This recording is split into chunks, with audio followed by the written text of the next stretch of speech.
Porque sabemos que si la tienda terrenal, que es nuestra morada, es destruida, tenemos de Dios un edificio, una casa no hecha por manos, eterna en los cielos.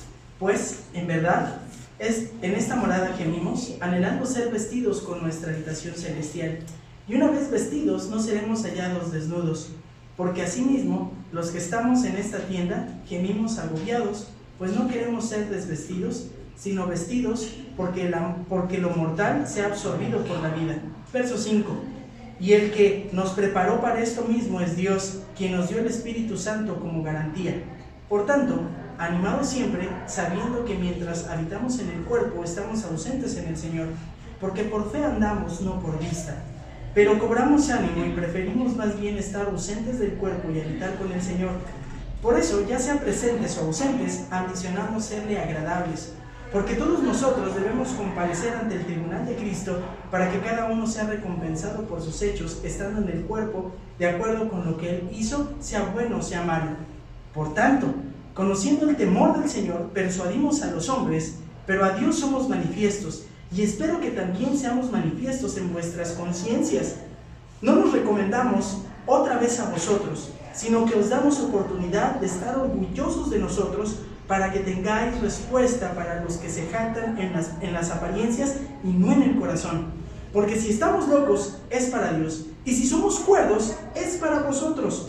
Pues el amor de Cristo nos apremia, habiendo llegado a esta conclusión, que uno murió por todos, por consiguiente, todos murieron, y por todos murió, para que los que viven ya no vivan para sí, sino para aquel que murió y resucitó por ellos. De manera que nosotros, de ahora en adelante, ya no conocemos a nadie según la carne, aunque hemos conocido a Cristo según la carne. Sin embargo, ahora ya no le conocemos así. De modo que si alguno está en Cristo, nueva criatura es.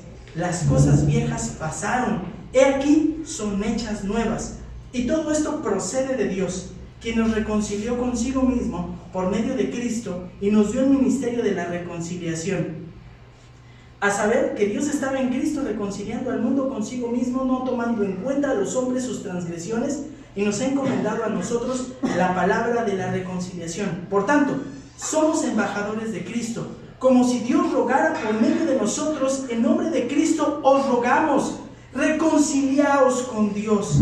Al que no conoció pecado, le hizo pecado por nosotros, para que fuéramos hechos justicia de Dios en Él. Vamos a orar. Padre que estás en el cielo, gracias te damos por esta mañana. Gracias por el privilegio de poder estudiar de manera pública tu palabra. Guíanos en este momento que hemos de estudiar este capítulo de tu palabra, Señor. Ilumina nuestras mentes. Señor, enséñanos, repréndenos, corrígenos, instrúyenos, Señor. Permite, Señor, que tu palabra cobre vida en nosotros, Señor, y nos permita ser hacedores y fieles seguidores de ella. Padre, permíteme ser solamente un instrumento en tus manos. En el nombre de Cristo Jesús oramos. Amén. Pueden tomar sus lugares, hermanos. Como mencionamos, hermanos, hace ocho días, la semana pasada, ya dijimos que la carta que estamos estudiando en esta mañana, la segunda carta a los Corintios, fue escrita aproximadamente en el año 55 o 56 después de Cristo. También mencionamos que realmente esta segunda carta es la cuarta carta que el apóstol Pablo escribió a los Corintios. Dos de esas cartas, sería la primera y la tercera, se extraviaron, no las tenemos, así es que lo que para nosotros es la primera carta es la que él escribió por segunda vez, y la que tenemos como segunda carta es la cuarta. Y cuando Pablo escribe esta carta, estaba enfrentando dificultades fuertes, enfrentaba la muerte a diario, la hostilidad lo rodeaba, tenía ánimos en su contra, y los incrédulos buscaban quitarle la vida, buscaban quitarle de una u otra manera la vida, lo perseguían a muerte, y además se agolpaba sobre Pablo, en palabras de Pablo, se agolpaba sobre él la situación de tener que enfrentar el descrédito, al menos en la iglesia de Corinto, su reputación como apóstol, la validez de ser maestro de parte de Dios. Todo esto se cuestionaba constantemente. Y Pablo en alguna ocasión, cuando fue a Corinto para poder aclarar toda esta situación, resultó que en lugar de defenderlo, los corintios se quedaron callados. Y esto afligía el corazón de Pablo, pero Pablo confiaba en que en algún momento Dios los traería a cordura a esta iglesia y podrían reconocer la obra que Dios había hecho en la vida de Pablo y también a través del ministerio del apóstol Pablo. De tal manera que después de tiempo vuelve a tener contacto y escribe esta carta donde de alguna forma él está, es una carta muy personal, muy sentida del apóstol Pablo, donde defiende su ministerio y defiende su apostolado. Dijimos también que toda esta carta lleva esta idea y que para poder explicar estos versos, el capítulo 5, es necesario considerar lo que dice el capítulo 4 en los versículos 16 al 18, donde dice: por tanto no desfallecemos, antes bien, aunque nuestro hombre exterior va decayendo, sin embargo nuestro hombre interior se renueva día con día. Para esta aflicción leve y pasajera, pero esta aflicción leve y pasajera nos produce un eterno peso de gloria que sobrepasa toda comparación, al no poner nuestra vista en las cosas que ven, sino en las que no se ven, porque las cosas que se ven son temporales, por las que no se ven, porque las que no se ven son eternas. Es decir, el apóstol Pablo sabía que enfrentar tanta lucha producía en él que se formara el carácter de Cristo. Dios estaba sacando a través de estas circunstancias tan difíciles el carácter que había formado en su gran siervo. Y muy particularmente, decíamos hace 8 días, que Pablo, cuando vemos 2 Corintios 1 al 10, nosotros vimos dos poderosos efectos del evangelio en la vida del cristiano, y en particular todas estas dificultades provocaron que Pablo pudiera enfrentar la muerte con mucha determinación. Aunque él estuviese siendo acosado hasta la muerte, él no tenía miedo a la muerte. Él sabía que la muerte, la gran amenaza que pendía sobre él, era más bien la gran oportunidad para presentarse delante de Dios, y él realmente anhelaba esto.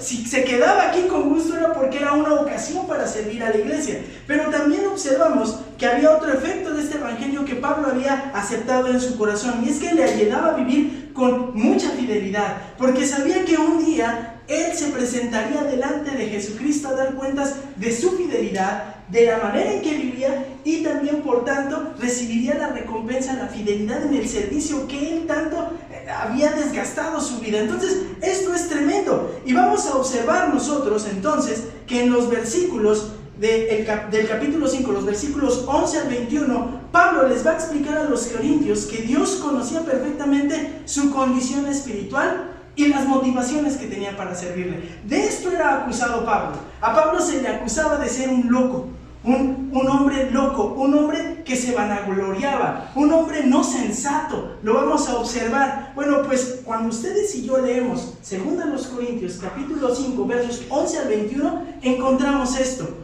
Pablo le explica a los corintios que Dios conocía perfectamente su condición espiritual y que también conocía las motivaciones que él tenía para servirle. Y Pablo lo va a dejar muy en claro. Ahora, pues eso fue lo que le dijo Pablo a los corintios, y eso ¿cómo nos ayuda a nosotros? De una manera muy clara.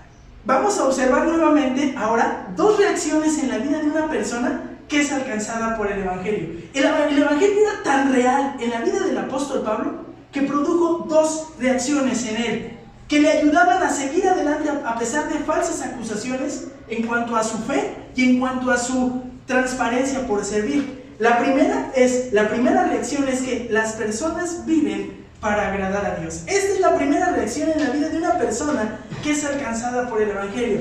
La persona no quiere otra cosa más que vivir para agradar a Dios. Y la segunda, de una vez se la digo, las personas viven para predicar el evangelio de Dios. Vamos a observar la primera. Acompáñenme, verso 11. Por tanto, ¿qué, hermanos? Bueno, está enlazando lo que acaba de decir. En vista de que no me da miedo la muerte, y en vista de que sé que un día voy a estar delante de Dios para entregar cuentas, por tanto, dice lo siguiente: conociendo el temor del Señor, persuadimos a los hombres, pero a Dios somos manifiestos, y espero que también seamos manifiestos en vuestras conciencias. Ahora, tengo un poquito de paciencia. Pareciera que a Pablo se le va la pluma, por decirlo así, y empieza a escribir cosas distintas. pero no es así. Tiene una intención. Pablo dice, yo sé perfectamente que la muerte no me espanta. Yo sé que no me espanta, sé que estoy aquí y que no me da miedo la muerte, porque sé que Dios va a concluir el proceso de mi salvación. Y eso va a concluir cuando Dios me lleve a su presencia y me glorifique. Me quite este cuerpo caduco por un cuerpo espiritual y voy a ser totalmente agradable a Dios. Así es que eso no me espanta. Por tanto, como eso sé que es una realidad, como sé que es algo certero, conozco yo el temor del Señor y persuado a los hombres. Cuando dice, conozco el temor del Señor, está haciendo una declaración. Dice, yo sé y entiendo el temor del Señor. Ahora hay una cuestión importante con respecto a conocer el temor. Comprende Pablo a cabalidad lo que es el temor al Señor y enfatiza que tiene la idea de decir que yo conozco, tiene una énfasis en particular, en decir, yo conozco a plenitud el temor del Señor. O sea, Pablo de poder decir, yo domino ese tema, yo domino el tema del temor al Señor. Ahora, pues pareciera que es medio oculto. ¿Qué es entonces el temor al Señor? Bueno, en palabras sucintas, queriéndolo sintetizar, tendríamos que decir que el temor al Señor es reverencia. Tendríamos que decir que es respeto hacia Dios que nos lleva a rendir nuestra vida en reconocimiento de quién es Él y ser sumisos en confianza y en obediencia. Es decir, porque yo sé quién es Dios, porque reconozco quién es Él, eso me lleva a mí a sujetarme en confianza y en total obediencia a lo que Él le agrada. ¿Cómo sé lo que Él le agrada? A través de sus mandamientos, a través de su palabra. Ahora, a lo mejor usted dice, bueno, es que ¿por qué dice temor? Bueno, es que el Señor es impactante. Si nosotros comprendiéramos quién es el Señor, hermanos, debiésemos caer como muertos. ¿Usted recuerda aquella vez cuando el pueblo judío se presentó delante de Moisés y le dijo a Moisés, se me hace que tú nos estás lavando el cerebro? Bueno, no en esas palabras, pero ¿por qué no nos habla Dios? Prepárense. Y se acuerdan que se preparó el pueblo, y cuando lo escucharon desde la montaña, ¿qué dijeron? Quedaron paralizados. Decían, no, mejor que nos hable a través de ti. Bueno, si nosotros tuviéramos esa experiencia, conoceríamos ello, pero no es necesario ver la apariencia física del Señor o ver una manifestación física del Señor. El hecho de que nosotros leamos la palabra, comprendamos a quién se describe por Señor, debiese provocar en nosotros respeto, reverencia. Decir, no puedo desobedecer a este Dios que se comunica y se acerca hacia mí, que ha hecho todo por reconciliarme con Él. Necesito yo desenfrenadamente rendir mi vida en confianza y en obediencia a Él. Ahora, de una forma práctica, ¿cómo se puede observar el temor del Señor? Bueno, ¿cómo se puede observar el temor del Señor? Bueno, primero porque no se desea alejar la persona de la presencia de Dios. Otra manera es porque tiene una confianza plena en Dios. Trata a los demás, trata al prójimo con bondad. Si yo digo que temo al Señor, pero me decido alejar de su presencia, o de los momentos en los que soy edificado, pues mi temor realmente al Señor no es tan grande. Si yo digo tener temor al Señor, pero cuando viene la crisis, las dificultades, yo no confío plenamente en quién es Dios y lo que Él ha prometido, realmente tendré que dudar qué tanto temo del Señor. Si yo digo que temo al Señor, pero trato a los demás con desprecio, con odio, con rencor, les busco hacer daño, busco desquitarme, hermanos, tendré que dudar si temo al Señor, porque sé que todo eso desagrada a Dios. Pero además, si yo no temo al Señor, si yo no veo esto, es porque entonces el Espíritu Santo de Dios no lo estoy dejando operar en mi vida. El temor al Señor es resultado de escuchar la palabra de Dios. Yo hago todo lo necesario por estar escuchando la palabra de Dios. ¿En dónde? Pues no solamente es de venir aquí, sino buscarlo a través de la edificación cuando yo leo la palabra. Sí queda claro, eso es de manera práctica.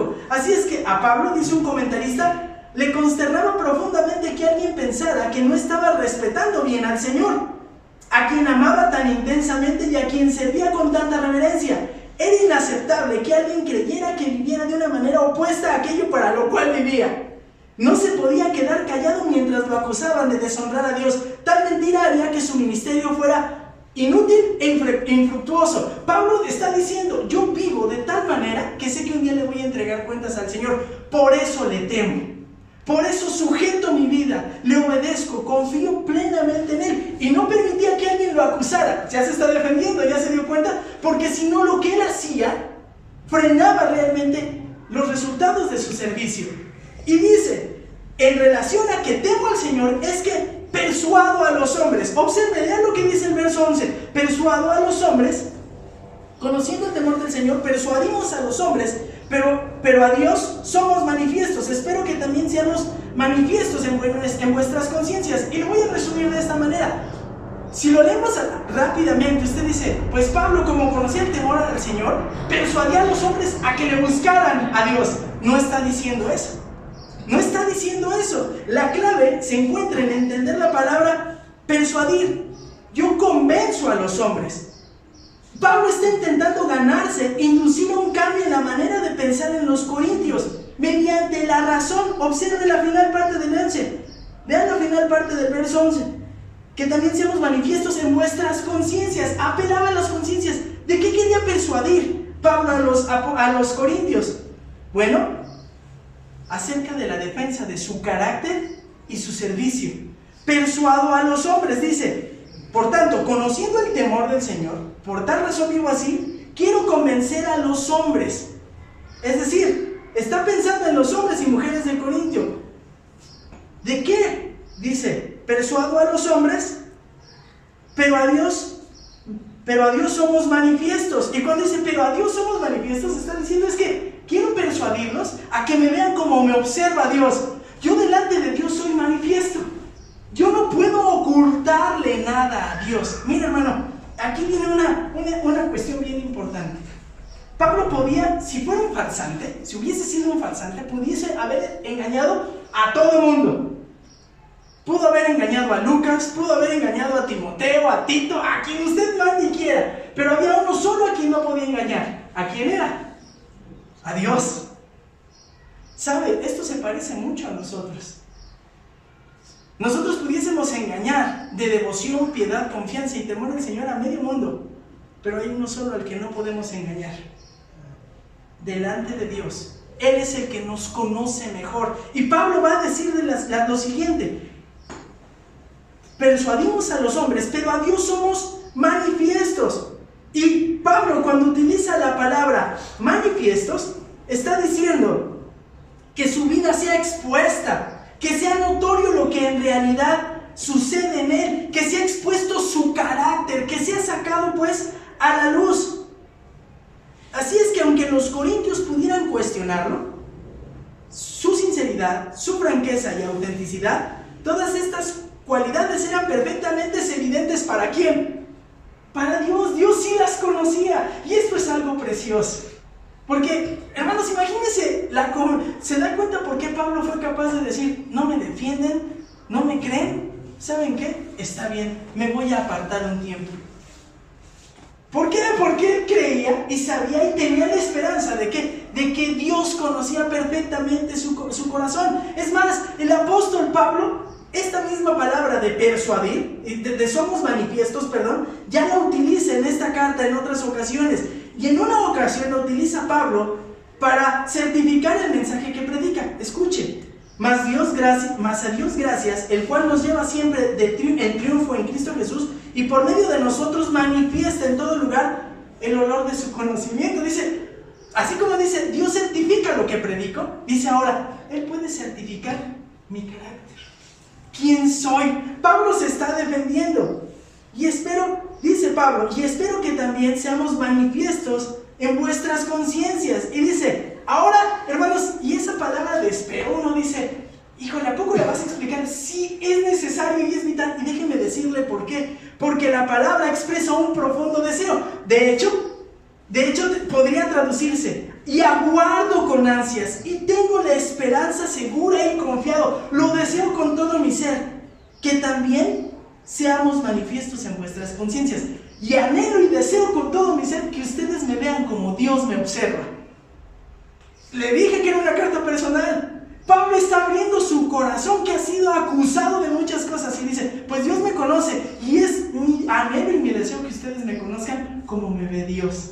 Así deseo que me anhelo, así anhelo que ustedes me puedan ver. ¿Por qué? ¿Por una cuestión de vanagloria? No. Y Pablo tenía esta esperanza, y estaba relacionada, hermanos, con la expectación de que recibiera él el bien de parte de Dios a través del reconocimiento de la iglesia. Así es que Pablo les dice, y esto a través de su conciencia. Verso 11, seamos manifiestos a través de su conciencia, que reconocieran su calidad moral y ministerial, al ser personas que utilizaran su mente, que no desconectaran la facultad mental que ellos tenían. Ahora vea lo que viene, porque dice el verso 12, no nos recomendamos otra vez a vosotros, sino que damos oportunidad de estar orgullosos de nosotros para que tengáis respuesta para los que se jactan de las apariencias y no del corazón. Bueno, ¿qué era lo que sucedía con el apóstol Pablo? Que seguramente lo acusaban de que Pablo constantemente se defendía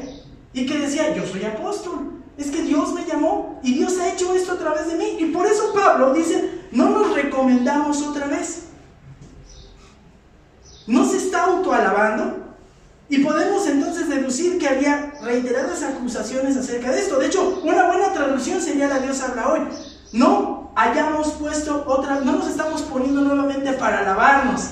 No, Pablo dice, no nos recomendamos, no tiene literalmente la idea de elogiarse o de alabarse. Y cuando dice otra vez, Pablo deja en claro que su recomendación no es lo que él diga, es lo que Dios ha hecho y ha operado a través de él. Por ejemplo, ¿qué? Pues ya leímos 2 Corintios 4:2. ¿Qué fue lo que? Perdón, 2 Corintios 4:2. Mire, vamos para allá rapidísimo. Sino que hemos reunido a lo oculto y vergonzoso, no andando con astucia ni adulterio, las palabras de Dios, sino que mediante la manifestación de la verdad nos recomendamos a la conciencia de todo hombre en la presencia de Dios. ¿Qué quiere decir todo esto? Pablo deja en claro que su recomendación es la proclamación pública de lo que él enseña, del evangelio. Eso es lo que a él nos recomienda. Vean el corazón de este hombre. Lo están acusando, lo están descalificando. ¿Por qué es importante que él se defienda? En un momento lo voy a decir. Pablo se ha desgastado como un esclavo. No ha mostrado un interés egoísta. Y no tiene, ¿sabe qué? Intención de compararse con los falsos maestros. Vean lo que dice el 12. No nos recomendamos otra vez a vosotros, sino que damos oportunidad de estar orgullosos de nosotros para que tengáis respuestas para los que se jactan en las apariencias. Él no se pone a compararse con otros, simplemente dice, no me voy a recomendar, pero les voy a dar un motivo de que ustedes den gracias a Dios por mi vida. Y Pablo lo que va a decir con esto es que a mí no me interesa que alguien me recomiende, a mí me recomienda el Señor. Lo que yo predico, lo que Él ha operado en mi vida, cómo me ha cambiado, es la recomendación de Dios. Hermano, cuando a un cristiano lo acusan de muchas cosas, lo único que debiese recomendarle es que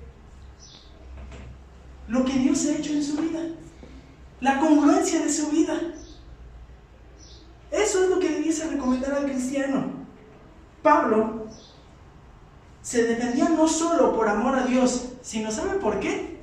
Por amor a la iglesia. Porque todas estas críticas, ¿sabe qué estaban provocando? División en la iglesia. Y si la iglesia creía a los falsos argumentos de los falsos maestros, entonces lo descalificaban para seguir enseñando en esa iglesia. Por eso tenía que defenderse. ¿Se da cuenta? No es una cuestión de vanagloria. Ahora vea, sino que damos oportunidad. Estas intenciones eran proporcionar a los miembros de la iglesia argumentos, ideas claras para que lo defendieran, porque acuérdese, Pablo no se encontraba ahí. Y cuando dice, damos oportunidad de estar orgullosos de nosotros, para que tengáis respuesta en los que se jactan en las apariencias, Pablo está diciendo es que hay gente de los falsos maestros, ¿saben a qué ponen atención? A lo que ven con el ojo. La palabra que se traduce que como se jactan, se vanaglorian en las apariencias, la palabra apariencias es en el rostro. Estos se fijan en el rostro, se fijan en lo que se ve. Solamente en el rostro, en la forma. Ellos se jactan de todo esto. se dejan ir por lo que hace la gente. Y Pablo dice, no, es que la obra depende de la gracia de Dios y no del mérito humano. Entonces el apóstol Pablo, cuando está diciendo todo esto, va a decir en el verso 12, que él no se jacta en lo externo, se jacta en el corazón. Y los detractores del apóstol despreciaban el corazón. ¿Sabe por qué? Porque la palabra que se traduce corazón está bien fácil en el griego, es cardía. Esta está fácil, no, ya puede decir que se aprendió una palabra en griego. Cardía, corazón, electrocardiograma, de ahí sale. Y cardía sí apunta al músculo, pero sabe sobre todo a la parte más relevante del cuerpo, pero sabe sobre todo a qué apela. Bueno, se utiliza la palabra corazón para describir las áreas del ser interior del hombre. Cuando se hablaba del corazón, se apuntaba a la voluntad, a la mente, a los deseos. Y Pablo utiliza todo esto para describir la actitud mental, moral del hombre. El corazón para esta cultura era la sede de los sentimientos, de los deseos, de las pasiones. Es el todo del ser. Y los hombres que confrontaban a Pablo despreciaban el corazón. Se llevaban solo por las apariencias. Y Pablo dice, no, porque Dios conoce ¿qué? El corazón. Hermanos, esto es bello. A Dios no lo podemos engañar. Dios conoce el corazón, y en este caso conocía el corazón del apóstol. Y observe el contraste que acabamos de explicar. Estos hombres se preocupaban por las apariencias de la religión que practicaban, pero despreciaban el corazón. Y Pablo iba más profundo, se preocupaba por lo que había en la sede del ser, y no solamente por lo que mostraba la apariencia. ¿Se acuerda de sepulcros blanqueados? Por dentro se ven relucientes, pero por dentro están ¿qué? Podridos. Y después va a decir Pablo, vean la siguiente acusación, la defensa: porque si estamos locos es para Dios, y si somos cuerdos es para vosotros. Cuando dice estamos locos es porque si hemos perdido la razón, porque si nosotros estamos fuera de nuestra mente, tenemos desequilibrio mental, es para Dios. Es decir, a Pablo, ¿de qué lo estaban acusando, hermanos?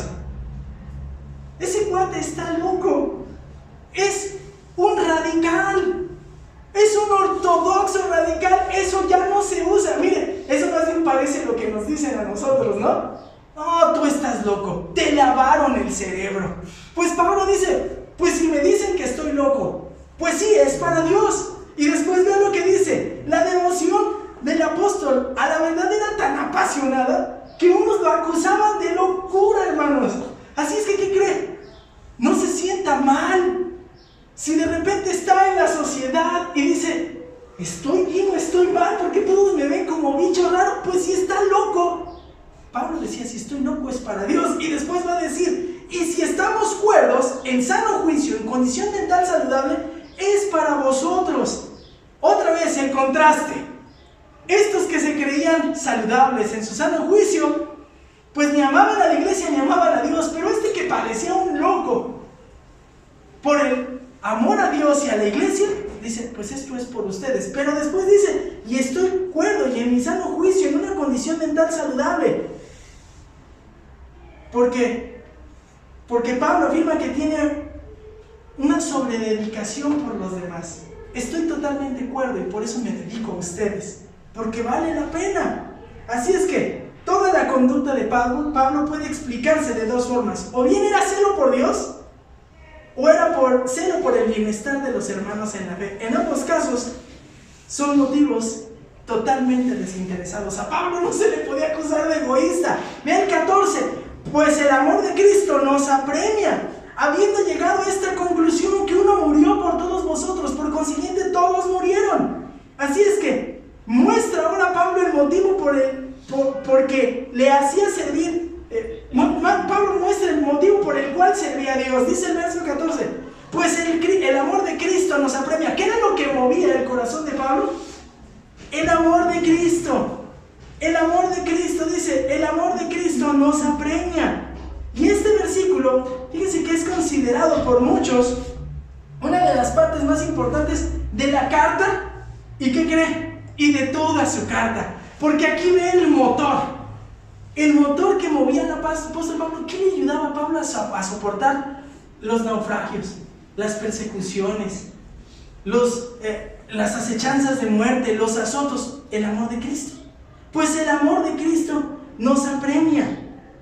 Pablo había sido amado por Cristo para salvarlo, y él lo sabía. Dios le había mostrado bondad.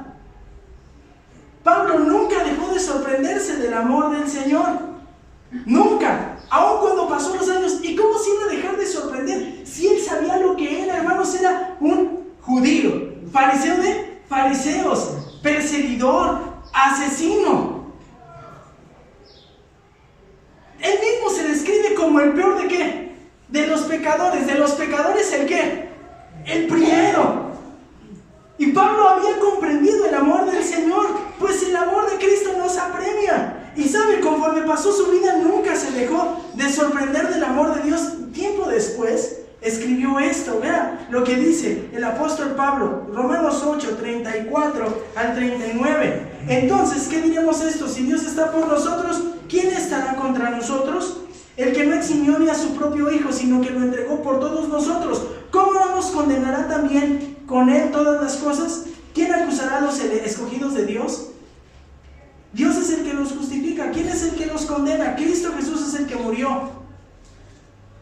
Sí, más aún, el que resucitó, el que además está a la diestra de Dios, el que también intercede por nosotros. ¿Quién nos separa del amor de Cristo? ¿Tribulación, angustia, persecución, o hambre, desnudez, o peligro, o espada? Tal como está escrito: por causa tuya somos puestos a muerte todo el día, somos considerados como ovejas para el matadero. Pero todas estas cosas somos más que vencedores por medio de aquel que nos amó, porque estoy convencido de que ni la muerte, ni la vida, ni los ángeles, ni los principados, ni lo presente, ni lo porvenir, ni los poderes, ni lo alto, ni lo profundo, ni ninguna otra cosa creada nos podrá separar del amor de Dios que es en Cristo Jesús, Señor nuestro. Nunca se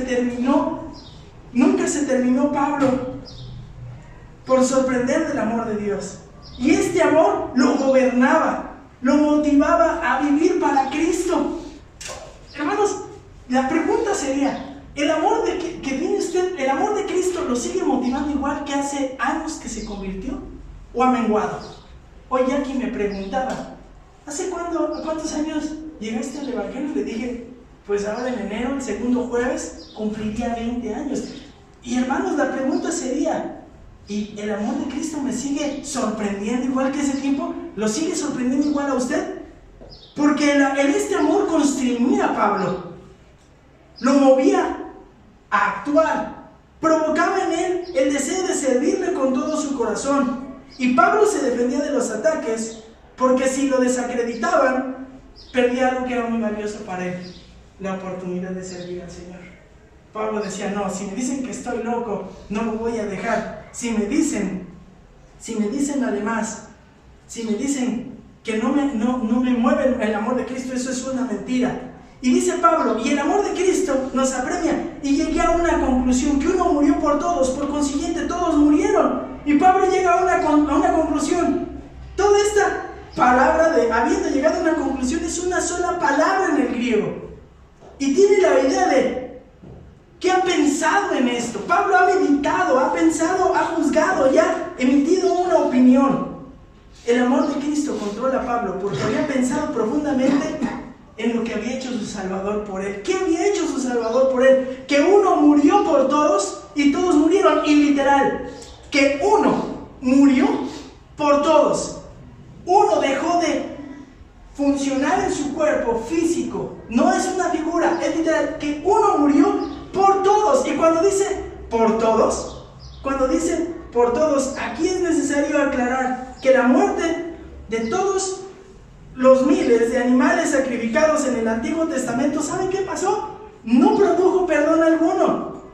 Hay un contraste entre el sacrificio de Cristo y los sacrificios imperfectos del Antiguo Testamento. Y Cristo murió por todos, es decir, en lugar de todos. Y la palabra todos es todas aquellas personas que ponen su fe en Él. Esto mismo lo va a decir el verso 21. Acompáñenme. Al que conoció pecado, lo hizo pecado por nosotros, para que fuéramos hechos justicia de Dios en Él. Jesús murió en sustitución de los pecadores. Vean, vaya conmigo a Romanos nuevamente, Romanos 3. Jesús murió en sustitución de los pecadores. Romanos capítulo 3, 23. Romanos 3, 23. Por cuanto todos pecaron y no alcanzaron la gloria de Dios, por quienes la justicia divina exige la pena de muerte. Pero la muerte de Cristo satisfizo completamente la justicia divina y fue propicia para calmar la ira de Dios. Vean Romanos 3, 22. Es decir, la justicia de Dios por medio de la fe en Jesucristo para todos los que creen, porque no hay distinción, por cuanto todos pecaron y no alcanzaron la gloria de Dios, siendo justificados gratuitamente por su gracia, por medio de la redención que es en Cristo Jesús, a quien Dios exhibió públicamente como propiciación por su sangre, a través de la fe, como demostración de su justicia, para que en su tolerancia Dios pasó por alto los pecados cometidos anteriormente, para demostrar que en este tiempo su justicia, a fin de que Él sea justo y sea Él el que justifica al que tiene fe en Jesús. Así es que, hermanos, Cristo murió por todos aquellos que pusieron su fe en Él, no por toda la humanidad, porque si no, no todos se irían a vivir eternamente condenados o separados de Dios. Y cuando dice, vean lo que dice ahora el verso 14, vean, acompáñenme, de 2 Corintios 5, para entender mejor todos. Que uno murió por todos, por consiguiente todos murieron. ¿Quiénes son todos estos por los que murió Cristo? Pues todos los que murieron. Queda claro, hermanos, no habla de que toda la gente se va a ir al cielo. No, el sacrificio de Cristo aplica solamente por todos aquellos que murieron, todos aquellos que Dios eligió antes de la eternidad, que los eligió para ser salvos. ¿Sí queda claro? ¿Y sabe qué? Todo esto que tiene que ver, que Pablo sabía que era uno de ellos, por eso él había pensado en esto y movía su vida. Y después ve el 5:15, y por todos murió, para que los que vivan ya no vivan para sí, sino para aquel que murió y resucitó por ellos. Entonces, dice Pablo, y por todos murió, para que los que vivan ya no vivan para sí.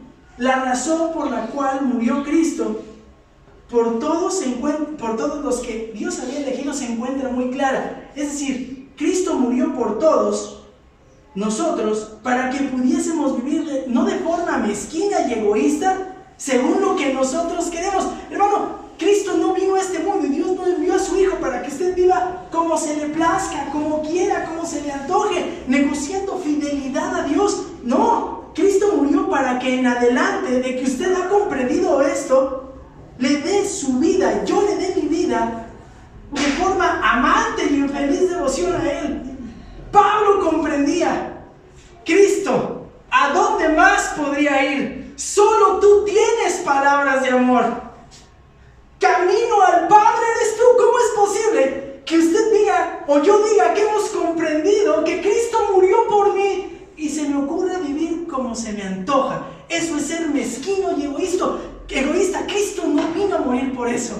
Cristo vino para que mi vida cambie. Y yo diga, si Cristo, Dios hecho carne, vivió entre nosotros y se entregó así en la cruz, lo menos que puedo hacer es tener temor, entregarme de forma rendida, sin condiciones a Él. Y dice el 16, de manera que nosotros de ahora en adelante ya no conocemos a nadie según la carne, aunque hemos conocido a Cristo según la carne. Sin embargo, ahora ya no le conocemos así. Es que nosotros hemos entendido la obra de Cristo. Y observe, de manera que ahora nosotros ya no conocemos a nadie según la carne. Es que ya no nos dejamos o hacemos juicios en base a las apariencias. Estos hombres apelaban a las apariencias, pero no a lo profundo del corazón. De manera que ahora en adelante ya no conocemos a nadie según la carne, según las apariencias. Pablo dice que en algún momento él conoció a Cristo según la carne. ¿Qué quiere decir todo esto? Ve el verso 16. Aunque hemos conocido a Cristo según la carne. Es que Pablo conoció a Cristo como el hombre de Nazaret. ¿Ha oído esto? Eso sigue siendo hoy. No, es que Cristo no es Dios. Jesús no es Dios. Jesús fue un revolucionario que vivió en Judea en el siglo I, hijo de un carpintero. Históricamente se confirma su nacimiento. Eso es. Pablo sabía que Jesús vivió en Nazaret, que era su paisano judío. Sabía que andaba enseñando a hombres, que hombres lo seguían, pero él no creía que Cristo era ¿quién? El Hijo de Dios. Conoció a Jesús según la carne. Y cuando conoció a Jesús según la carne, deseaba acabar con su nombre, deseaba acabar con sus seguidores, hizo todo lo posible por extinguir esto. Y aquí en de manera que, hermanos, es un sonido dulce. De manera que, dice Pablo, de manera que, sin embargo, ahora ya no le conozco así. Pablo llegó un momento en que ya no conoció a Cristo según la carne, sino que le conoció de una manera distinta. ¿Cómo es? Bueno, conoció que el Señor Jesús no era meramente un hombre. La perspectiva de Pablo acerca de Cristo cambió. Su valoración acerca de Cristo llegó a ser totalmente distinta. Para este punto era diametralmente diferente. Sabía que Cristo no era un impostor. Lo logró observar tal y como Él es. Era el Dios encarnado. Era el Salvador prometido a través de la ley judía. Era el Señor del cielo. Era el verdadero Mesías, en quien se cumplían todas las profecías del Antiguo Testamento y quien proporcionaba el perdón del pecado. Ya no le conocía más según la carne. Ahora, ¿cómo sucede esto? ¿Cómo sucede esto? El verso 18 nos va a dar la clave, pero antes tenemos que ir al verso 17. De modo que si alguno está en Cristo, nueva criatura es. De modo que está hablando del momento de la conversión de Pablo. Yo recuerdo cuando lo conocí así, pero ahora reconozco que Cristo es totalmente distinto. Por eso es que el amor de Cristo, ¿qué? Me constriñe, me apremia. No me puedo quedar así. Dios me conoce. Y como Él me conoce, sé que ustedes pueden llegar a reconocer lo que Cristo ha hecho en mi vida. Era la presentación de Pablo, lo que Dios había hecho en su vida. No habla de sus méritos, habla de la gracia de Dios operando en Pablo. Y vean lo que dice: de modo que si alguno está en Cristo, nueva criatura es. La gracia y la misericordia de Dios son suficientes para alcanzar a todos, incluso a los pecadores más malvados. ¿Y sabe quién era testigo de esto? ¿Quién, hermanos? Pablo dice: de modo que si alguno está en Cristo, nueva criatura es. Decía, yo era así. Pero Dios, cuando dice nueva criatura es, apela a lo que usted y yo sabemos. Al acto creador de quién, hermanos? De Dios. Algo que solamente puede ocasionar ¿quién? Dios. Si usted hoy, después de haber reconocido a Jesús como Señor, Mesías, sustentador, en quien se cumplen todas las profecías, ha habido un cambio en su vida, ¿sabe? No es una cuestión de fuerza de voluntad, es un cambio que Dios removió lo que por mucho tiempo había en su existencia y generó algo nuevo, totalmente nuevo en usted, nuevo en calidad, una vida distinta. Esto es lo que Pablo está diciendo. En resumen breve y profundo, en estas palabras, resume de manera breve y profunda todas las abundantes bendiciones de la salvación. ¿En cuáles palabras? De modo que si alguno está en Cristo, lo necesario era estar ¿en dónde, hermanos? En Cristo. Y Pablo, a través de sus cartas, va a decir mucho acerca de estar en Cristo. Es a través de Cristo, solamente en Cristo. Vean lo que dice Romanos 8:1. Ahora pues, ninguna condenación hay para los que están en Cristo. Vean, 1 Corintios 1:30, mas por Él estáis vosotros en Cristo Jesús, el cual nos ha sido hecho por Dios sabiduría, justificación, santificación y redención. Uno más. Ya no hay judío ni griego, no hay esclavo ni libre, no hay varón ni mujer, porque todos somos unos en Cristo Jesús. Ya no importaba de dónde fuera, todos podíamos acercarnos a Dios. Todo aquel que esté en Cristo se vuelve una nueva criatura, de nueva calidad. Las cosas viejas pasaron, son hechas nuevas. Y cuando dice viejas, se extiende a todo lo que estuvo ahí por mucho tiempo, estuvo en un pasado relativo. ¿Sabe? Hay que ponerle claro qué son las cosas viejas. Los valores, ideas, planes, amores, deseos, creencias. Bien, todo esto, estas creencias viejas desaparecen y son reemplazadas por las cosas nuevas que acompañan a la salvación. ¿Quiere darse cuenta cómo va progresando? Bueno, no es que seamos jueces, pero ¿sabe? Nos damos cuenta cuando alguien avanza en la fe, porque se vuelve una nueva criatura y sus gustos, deseos, prioridades, ¿qué cree? Cambian, porque es una nueva criatura. Así que Dios planta en la gente nuevos deseos, amores, inclinaciones y verdades en los hombres y mujeres, hombres y mujeres, de modo que viven en medio de una creación vieja, vidas nuevas. Esos somos usted y yo. Ese era Pablo. Y Pablo está diciendo que una de las reacciones en la vida de una persona que es alcanzada por el Evangelio es que las personas viven para agradar a Dios. Este hombre comprendió el amor de Dios y dijo: yo tengo que agradar a Dios. Dios conoce perfectamente mi vida. Por tal motivo yo debo de vivir agradando a Dios en todo momento. Y ¿sabe? Esto me llevó a recordar a personas que reaccionaron igual que Pablo. ¿Sabe, por ejemplo, de quién me acordé? Me acordé primero de Enoc, Génesis 5. Y caminó, después de tener a su hijo, y caminó ¿qué? Con Dios. Y hasta que un día Dios se lo llevó. Me acordé de estar viendo a José, un muchachito soberbio, petulante. No sabemos cuándo, pero vemos que conoció a Dios. ¿Y su vida qué? Cambió. Pero en el Nuevo Testamento, ¿sabe a quién recordé? Mateo 9. A Leví, sentado a la mesa de los recaudadores de impuestos. Y Jesús le aparece y le llama. Y entonces hace una fiesta, pues, con sus antiguos amigos, hermanos. ¿Quiénes eran? Recaudadores, prostitutas. Y deja todo y le sigue. Sigue habiendo gente así, que deja todo con tal de vivir para agradar a Dios. Hermanos, Dios desea que en la iglesia Renovación, los que hemos conocido, hemos sido alcanzados por el Evangelio, reaccionemos de esta forma. Si usted y yo por alguna razón hemos negociado a través de los años, ¿sabe qué, hermano? El amor de Cristo nos apremia. Dejemos todo, que nos mueva, que ya no estemos negociando, que nos digan locos, ¿qué importa? Usted y yo tenemos que ser radicales. Pablo era radical, Pablo era de estas personas. Era una persona que vivía para agradar a Dios. Pero también la segunda reacción en la vida de una persona que es alcanzada por el Evangelio es que la persona vive para predicar el Evangelio de Dios.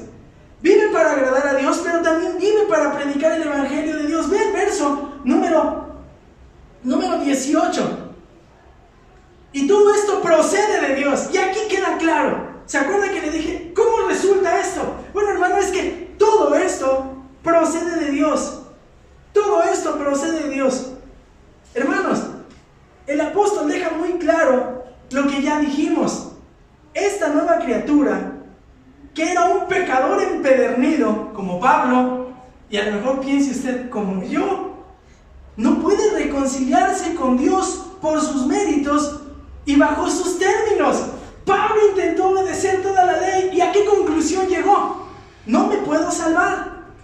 Hasta que pensó en lo siguiente: y todo esto procede de Dios.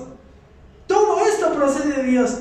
La reconciliación, es decir, cambiar la enemistad. Y todo esto procede de Dios, que nos reconcilió consigo mismo. Y sabe, esta palabra de reconcilió consigo mismo es en verdad preciosa, porque la palabra que se traduce como reconciliar, cuando hablamos de reconciliación en nuestros términos, hablamos de que pues dos personas ceden para llegar a un ¿cómo se llama?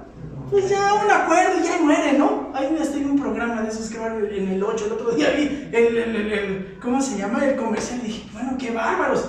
Pero no, con Dios no es así, porque la palabra reconcilió exalta que una de las partes es la ofendida, y es esa parte, la ofendida, la que se encarga de restaurar la relación. Es decir, Pablo dice: verso 18, y todo esto procede de Dios. Quien lo activa es Dios. Quien nos reconcilió. El que actúa para la reconciliación es Dios. Porque nosotros como personas nos dedicamos a ofender toda nuestra vida. ¿A quién? Al Señor. Y nosotros no teníamos deseos de reconciliarnos. Así que el que se acercó fue el ofendido. ¡Guau!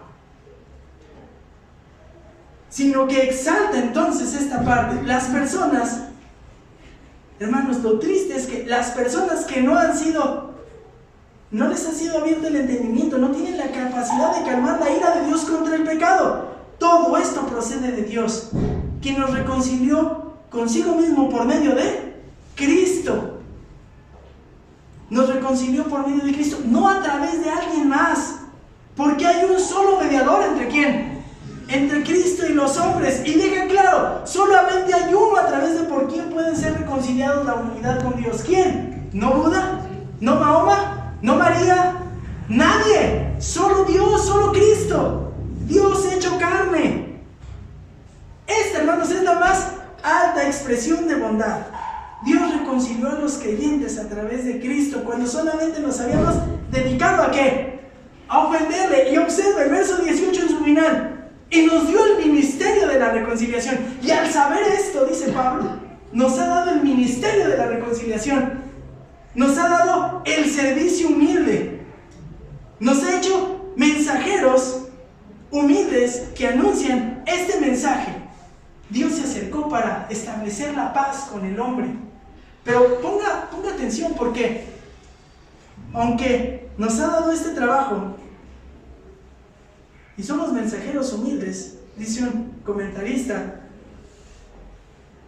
es el mensaje más importante que se haya proclamado en la historia. Hermanos, a veces defendemos tantas cosas y hablamos vehementemente de tantas cosas, pero el mensaje más importante lo pudiésemos intentar guardar. No se lo guarde, porque a todo el que rescató le ha hecho mensajero.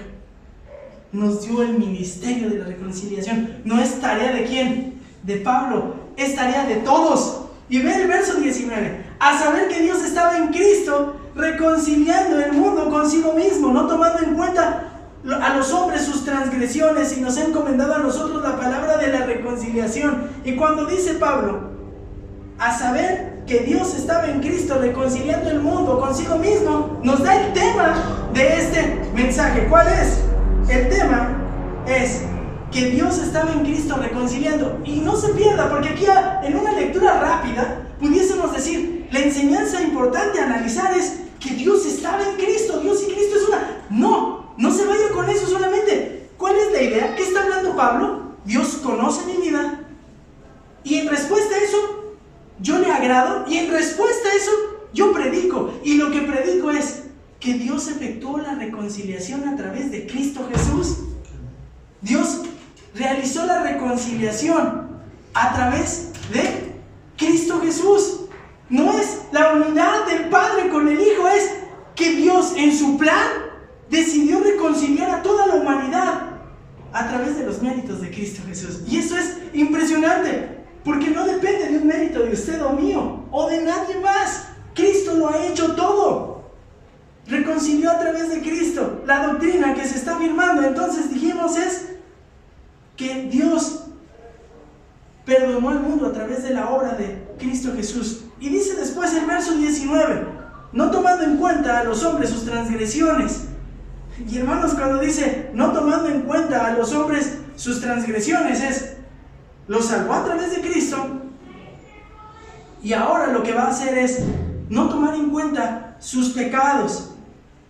Y dice después, y nos ha encomendado a nosotros la palabra de la reconciliación. No tomando en cuenta las transgresiones, los pecados. Solo por el perdón de los pecados puede alguien reconciliarse con Dios. Todas las deudas han quedado saldadas por la vida y el sacrificio de Cristo. Y nos ha encomendado, ha determinado, ha puesto o ha depositado sobre nosotros la tarea de anunciar este mensaje que lleva a la gente de vivir eternamente separado con Dios a unido en Cristo, a estar con Él. Ahora, Por último, dice el verso número 20, por tanto, en vista de lo que ya mencionamos, somos embajadores de Cristo. Y, hermanos, dice Pablo, Cristo con su gran amor me ha perdonado. Este mensaje es el que me salvó. Por tanto, esta tarea me ha sido asignada. Yo soy embajador de Cristo. Y le está diciendo a la iglesia, vean mi carácter.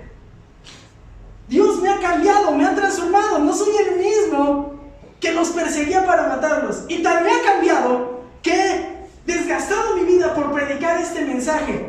Por tanto, considérenme embajador de Cristo. Yo soy un representante de Cristo. Y hermanos, el oficio de embajador en ese tiempo como en el de hoy es tan relevante e importante, pero requería de un hombre anciano, de alguien con experiencia. Pero es un mensajero, él es representante de alguien quien lo envió. ¿Quién lo envió? Dios. Así que este creyente era ciudadano del cielo que representaba a Cristo en el mundo. Y ¿saben? Le dije que la tarea no solamente es de ¿quién? De Pablo. La tarea es de todo aquel que ha sido salvado. Usted y yo somos embajadores de Cristo. Hermano, nos está premiando el temor del Señor. ¿A qué? A que vivamos de forma determinada por agradar al Señor.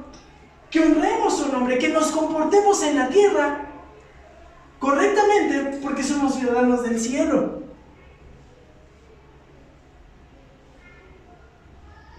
Y después vean la parte que está más adelante. Como si Dios rogara por medio de nosotros, en nombre de Cristo rogamos, reconciliaos con Dios. Pablo aquí lo que va a hacer, hermanos, es, tiene hasta signos de admiración, creo que en su Biblia, ¿no, hermano? ¿Sí tiene signos de admiración? No creo que lo tengamos que leer así. Como si Dios rogara por medio de nosotros, en nombre de Cristo, os rogamos, reconciliaos con Dios. No, les está diciendo, reconcíliense con Dios. Reconcíliense. Hermanos, aquí hay una fuerte emotividad del apóstol. Es una frase emotiva. El pecador nunca se libra de la ira y el juicio van a pasar. Y la recompensa no va a llegar a menos que Dios le haya elegido para que él crea en el Evangelio. Pero usted y yo no vamos a saber si ha sido alguien elegido si no vamos y predicamos como lo hizo Pablo. Así es que dice el verso número 20,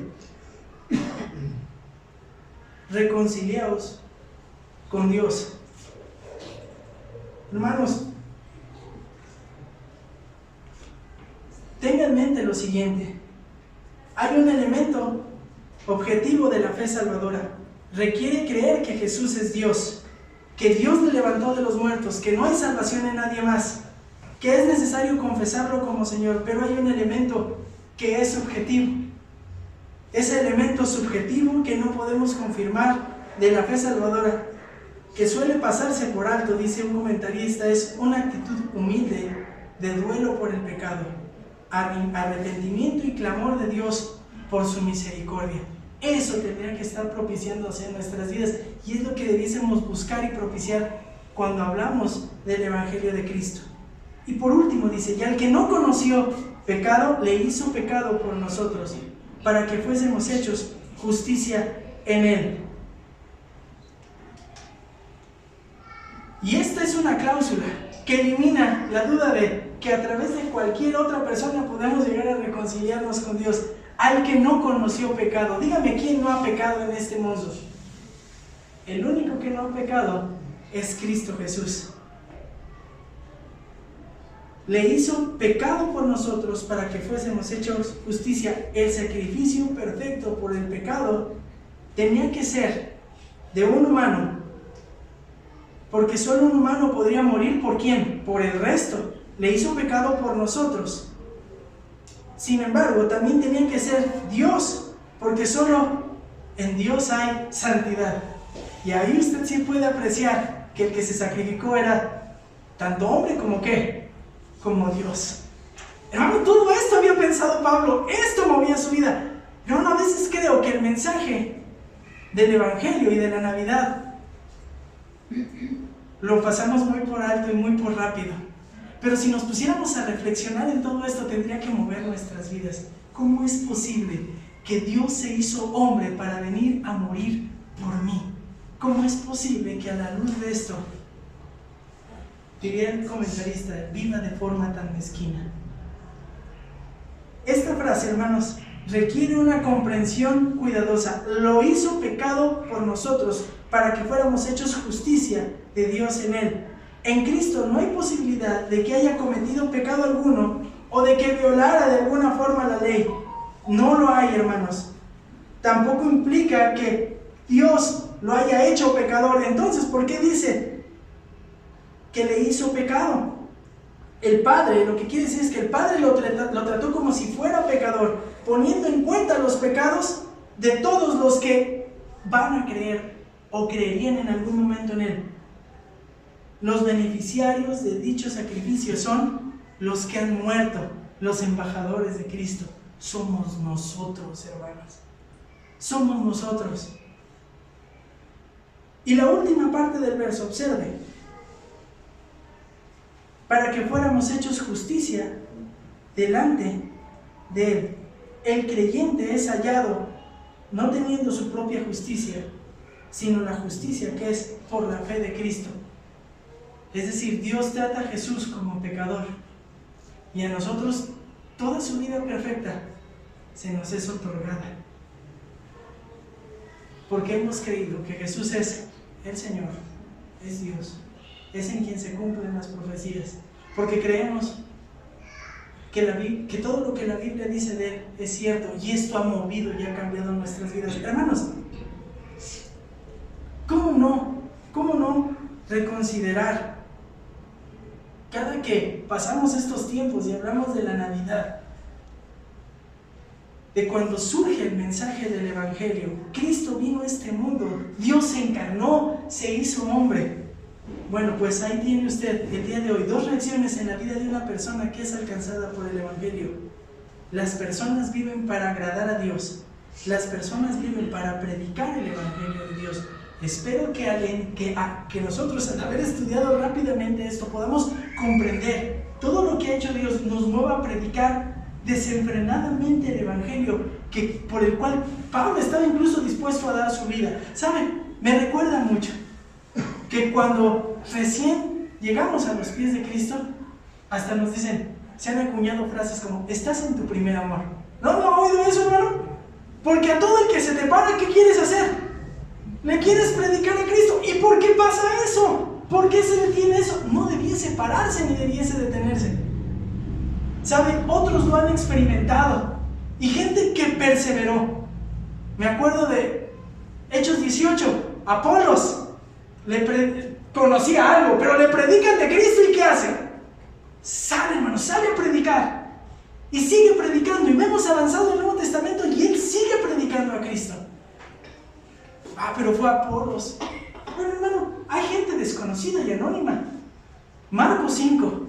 Dios salva a un hombre atestado, lleno de demonios, en Gadara, y se quiere ir con Cristo. Y el Señor Jesús le dice, no, quédate y predícales a todos los de tu región. Y este hombre, sabemos que se pone a hacer su tarea, porque más adelante, ¿se acuerda cuando estudiamos el Evangelio de Marcos? El Señor regresa y se encuentra que en toda esa región Él ya era conocido. Que nosotros, al entender el Evangelio de Jesús, que Dios conoce perfectamente mi vida, esto nos mueve a vivir para agradarle a Él. Pero también al entender que Dios conoce perfectamente mi motivación, nos ayude a vivir predicando constantemente el Evangelio al costo que sea, porque hemos entendido perfectamente el mensaje del Evangelio. Vamos a orar. Padre, te damos gracias en esta mañana, porque es una realidad que el mensaje de la salvación sigue transformando personas. Nosotros en algún momento también te conocíamos de acuerdo a los criterios de este mundo. Padre, perdónanos, sabemos que nos has perdonado si en algún momento nos burlamos, nos mofamos de ti, Dios, y de tu Hijo. Pero cuántas gracias te damos, Señor, porque un día abriste nuestros ojos, nos moviste el arrepentimiento, nos mostraste que Cristo, tu Hijo Jesús, es la imagen visible tuya, Padre. Gracias, Padre, porque nos permitiste reconocer su carácter divino. Nos permitiste reconocer que en Él hay salvación y reconciliación. Algo que no buscábamos, algo que no deseábamos, tú operaste en nosotros.